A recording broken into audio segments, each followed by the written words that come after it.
আসসালামু আলাইকুম। সকলের কাছে এখন একটা ইম্পোর্টেন্ট উদ্বেগের বিষয় যে গুচ্ছ বিশ্ববিদ্যালয় ভর্তি পরীক্ষার বি ইউনিটে আপনার ওয়েটিং কত দূর যাবে এটা অনেকেই জানতে চেয়েছেন। তো এই ওয়েটিং কত দূর যাবে এটা জন্য কিছু আসলে ইনফরমেশন অ্যানালাইসিস করা দরকার। তাহলে আপনি নিজেই বুঝতে পারবেন আসলে ওয়েটিং কত দূরে যাবে। আর গুচ্ছ ভর্তি পরীক্ষা বি ইউনিটে মোট আসন ২৭৩১। আর ২৭৩১ সিটের মধ্যে কোন বিশ্ববিদ্যালয়ের কতগুলো সিট আছে এটাও আমরা জানার চেষ্টা করব। সেই সাথে জানার চেষ্টা করব যে আসলে কীভাবে ওয়েটিং কত দূরে যাবে। আচ্ছা, অ্যানালাইসিস যেটা করতে চাচ্ছি যে ৮০-র বেশি যে ৪ জন পেয়েছে, এই ৪ জন ভর্তি হবে না, ভর্তি হওয়ার সম্ভাবনা একদমই নেই। এরপর ৭০+১৮১ জন পেয়েছে, এই ১৮১ জনও হয়তোবা ভর্তি হবে না, বা ভর্তি হলেও এখানে ৫০-৬০ জনের মতো ভর্তি হবে, বাকিরা ভর্তি হবে না, কারণ এই ১৮১ জন অন্য জায়গায় খুব ভালো সাবজেক্ট পাবে।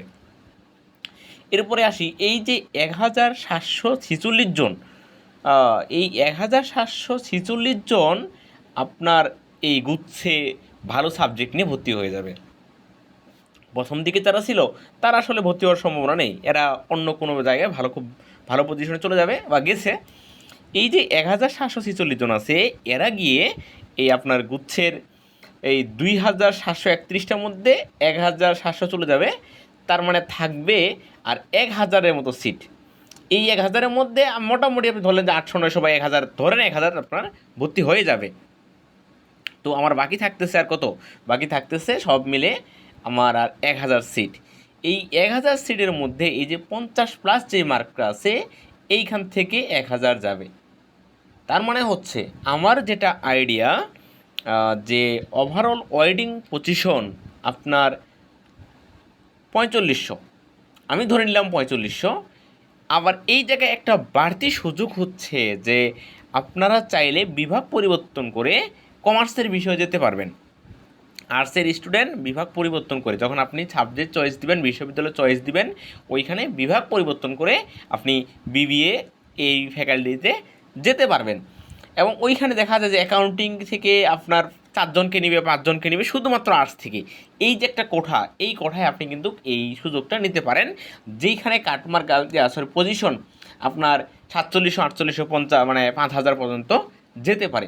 কিন্তু আমার সাধারণ দৃষ্টিতে মনে হচ্ছে ওয়েটিং পজিশন আপনার ৪৪০০, ৪৫০০ এটা মনে হচ্ছে। আর এই যে ৫০০, এটা হচ্ছে এই গণবিজ্ঞপ্তি, অনেক ক্ষেত্রে শেষের দিকে ভর্তি আপনার হচ্ছে ক্যান্সেল করে চলে যায়, তখন গণবিজ্ঞপ্তি দেয়, আবার গণবিজ্ঞপ্তিতে অনেকে জানেই না, গণবিজ্ঞপ্তিতে টাইম মতো রিপোর্ট করে না, ইত্যাদি কারণে এই শেষের দিকে এসে আর ভর্তিটা তারা কনফার্ম করে না। এই ৫০০ স্টুডেন্ট এইভাবে ভর্তি হয়ে যায়। ৫০০ মধ্যে ৫০০ জনের ভর্তি হয়ে বিষয়টা এরকম না, অনেকে আপনার আপনার জাতীয় বিশ্ববিদ্যালয়ে ভালো সাবজেক্ট পাবে, জাতীয় বিশ্ববিদ্যালয়ে পড়বে, কিন্তু গুচ্ছে খারাপ বিশ্ববিদ্যালয়ে বা একটু নর্মাল সাবজেক্টে সে পড়বে না। খারাপ বলতে আপনার র্যাঙ্কে যারা আসে একটু পিছিয়ে, আমি ওই অর্থে খারাপ বলছি, যে আপনার একটু তারা আসলে ওই বিশ্ববিদ্যালয়তে পড়বে না, জাতীয় বিশ্ববিদ্যালয়ের ভালো কলেজগুলোতে তারা পড়বে। যার কারণে আমার সার্বিক যে বিষয়টা, এটা মনে হচ্ছে যে আমার ওয়েটিং পজিশন ৪৪০০, ৪৫০০ পর্যন্ত যাবে।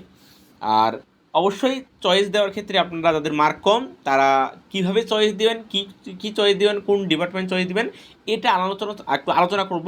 এটা আলোচনা করার ক্ষেত্রে আমি যারা এই মুহূর্তে জব সিকার বা জব পেয়েছে তাদের সাথে একটা মানে হচ্ছে তাদেরকে সামনে এনে তারা আসলে বিষয়গুলো নিয়ে একটু কথা বলবে, এরকম কয়েকজন ব্যক্তির সাথে আমি এইটা একটা মানে হচ্ছে একদম ব্রডকাস্টের মতো আসলে আলোচনা করব।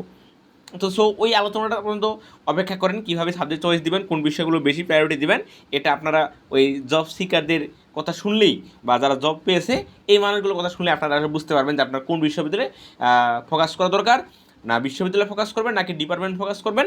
এগুলো আসলে ওই আলোচনাগুলো শুনলে আপনি বুঝতে পারবেন। আমি একটা কথা হয়তো নিজেই বললাম যে এটা করবেন বা এটা করবেন না, এটা ঠিক না হতে পারে। আপনি যখন 10 জনের কথা শুনবেন, তারা যেহেতু জব সিকার, তারা আসলে এখন বুঝতেছে পরিস্থিতি কী, এই অনুযায়ী আপনার সিদ্ধান্ত নিতে পারবেন। এই সেশনটা আমি খুব তাড়াতাড়ি নেব, এতটুকু অপেক্ষা করেন। আর ওয়েটিং পজিশন যা বললাম এতটুকু যেতে পারে।